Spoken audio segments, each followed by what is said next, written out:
पिला माने आज देखिए लाइन एंगल गोटे क्वेश्चन देख क्वेश्चन कौन कही if P Q P parallel to Q find the value of X माने पी जदि क्यू सह समांतर होउची ताहले एक्स रो मान निर्णय कर बोली कहला देखो एटा गोटे लाइन रहिला पी एटा रहिला क्यू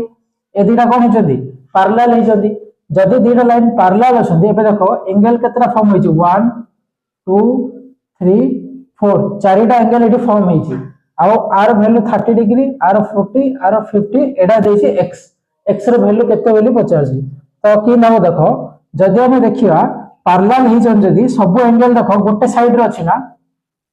बुझि पारलो सब एंगल जदि गोटे साइड रे अछि ताहले सब जा एंगल रो सम ना होछि 180 डिग्री एडा होछि रूल माने एंगल 1 एंगल 2 एंगल 3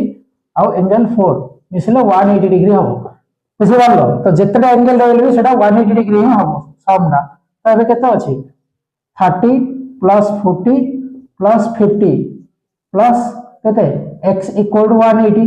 माने 30 प्लस 40 हला 70 70 प्लस 50 120 तो सम टा वाला केते 120 प्लस x इक्वल टू 180 तो x रो वैल्यू केते होबो 180 माइनस 120 माने x रो वैल्यू आसीबो 60 डिग्री ऑप्शन नंबर केते बी हि जो आंसर।